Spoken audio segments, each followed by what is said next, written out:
Hey guys, welcome back to my channel. I hope you're doing super well. Welcome if you're new here. My name's Sarah. I make videos every single week here on YouTube talking about my acne journey, talking about hormonal health and giving you any kind of tips and advice that I can share from my decades of acne prone skin. Today's video is a subject pretty close to my heart and that is the pill. I was on the pill for about 12 years, pretty much the whole of my 20s and my late teens. And yeah, this whole kind of channel really was based on my acne flaring up when I quit the pill the first time.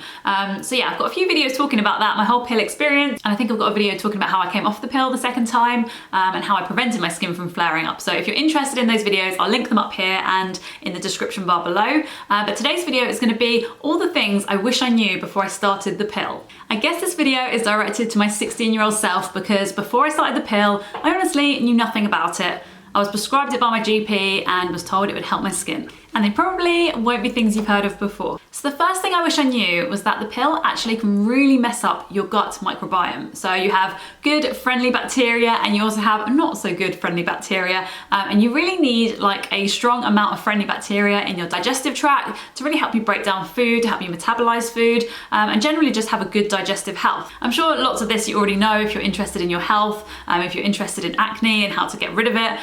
They are things that come up time and time again. But what I didn't know was that the pill would have such a damaging effect on those things. And it really does make sense because I have had some real issues with my digestion over the years, and if I really link it back, it really wasn't when I was a child and it really wasn't when I was an early teen. It really was when I was sort of about 18 to about 23. And then again, in recent years, I've really felt it flare up, probably in the last 6 months specifically. There really has been lots of links and discussions about people who suffer with acne, who also suffer digestion problems. So I think it's really fair to say that there's a huge correlation between people who have acne, who take antibiotics, and who also take the pill. So yeah, there's definitely something in this and I just kind of wish I knew before I started. So the next thing I want to address is probably the elephant in the room because it's the biggest thing that affected me, and that was the flare-up of acne I had once I stopped the pill. So after I'd been on it for about 10 years, I decided to come off it. I was trying different things like a new diet, a new vegan diet. I was trying lots of other things as well. But the real key contributor to actually my skin going from bad to worse was stopping the pill. And there are so many people that have reported this, particularly when you're taking something like the combination pill, which has synthetic estrogen and progesterone.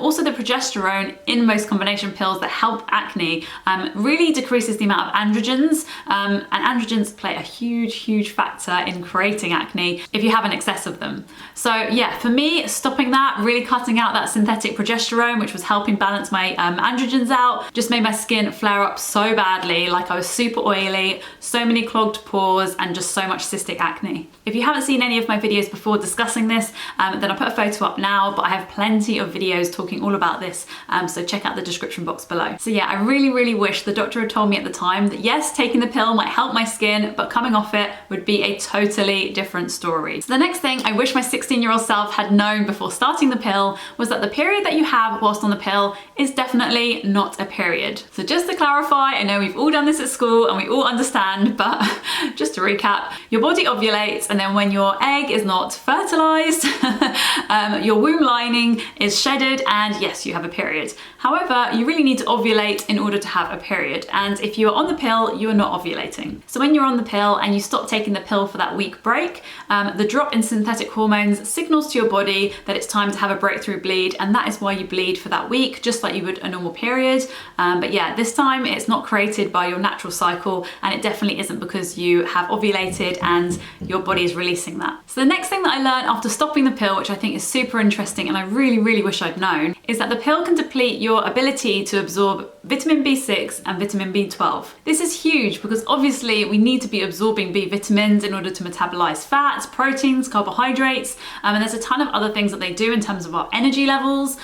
So yeah, it just seems like a crazy thing to not bring up when you're taking a drug or you're taking the pill, not to be fully informed. It's also worth noting that your ability to absorb other nutrients is pretty low when taking the pill, but B vitamins is definitely what studies have been done on and proven. So if I had to take the pill again for whatever reason, I would absolutely make sure I took a B complex vitamin, and I would definitely eat a ton of leafy greens. Should probably eat a ton of leafy greens anyway, but yeah, I wish I'd known, so I could have done that when I was 16. The next one is huge for me, and I know it's super personal to each person and not everyone experiences these side effects from the pill, but I wish the doctor had told me, or I wish I'd done the research myself realistically when I was 16 to understand that when you stop the pill, you may not get your period again for a little while. It's like, yes, the pill stops you from getting pregnant that whole time you take it and makes you infertile for that time, but it also can carry on after you take it. And I just think there should be some warning about that. Like, I stopped the pill and didn't get a period for nearly 6 months, and when I did, it was a super light period before going back on the pill.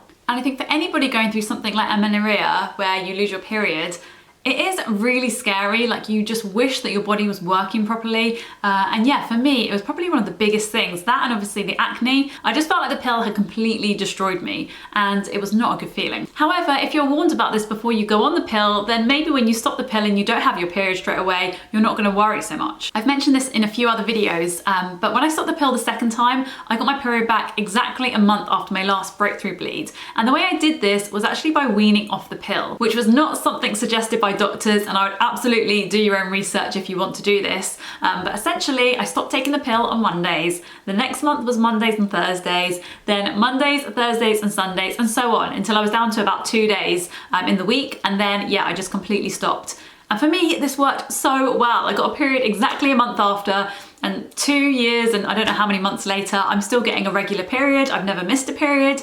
And yeah, my body just feels so much better. And yeah, it's really weird. Like, it's something so silly, and I guess you just go through life without really thinking about it, but I really appreciate my reproductive health, and I'm so glad I was able to get my period back, because the 6 months I didn't were really scary. I'd love to know if that experience is something any of you guys have had as well. For me, it seems like such a huge topic that not everybody discusses, but yeah, I would love to find out. And also, if you want to find out exactly how I came off the pill and what I would do to come off the pill in the future if I had to, I created a whole video about that, so I will link that on screen again, and I will link it down below. So the next thing I wish I knew, or I wish someone had told me, was that you can actually take the pills back to back, as in each pack you can take, and you don't need to take the monthly breakthrough bleed. For it to do what it's meant to, you honestly don't need to take it. So for example, if you don't want to have your breakthrough bleed, your period, when you're on holiday, or you know, if you're going away with friends or something, then yeah, you can just take them back to back. And in fact, when I went back on the pill to clear up my acne when I came off it the first time, I actually think I took the pill back to back for 3 months, just because I really wanted to have the effect on my skin. And yeah, I'm really glad I did that. I think my skin healed up so much faster than taking that break each time. Okay, and the last thing I wish I knew, because this is so interesting, and again, I only found this out in recent years, but when you're taking the pill, it can actually prevent you from meeting the perfect partner. Now, I'm not entirely sure how many studies have been done on this, but I just find it super interesting that the things that you look for in a partner, in a mate, completely change when you're on the pill, because it changes everything about your hormones, it changes everything about your sex drive, it changes a ton of things, because actually you're suppressing some hormones, you're completely suppressing others, and you're actually introducing synthetic hormones into your body. So there are so many reasons why the pill might actually be really detrimental to your relationship, because what happens if you're taking the pill and then you stop taking the pill to have a baby, but you realize the person that you're actually with is maybe not the right person for you? Crazy. I like to think that our emotions haven't been hijacked to that extent, and that actually we wouldn't have that problem, and I'm sure this isn't the case for lots of people. But yeah, really interesting to know that actually the pill can have such an effect that you might not fancy the person you've been with for years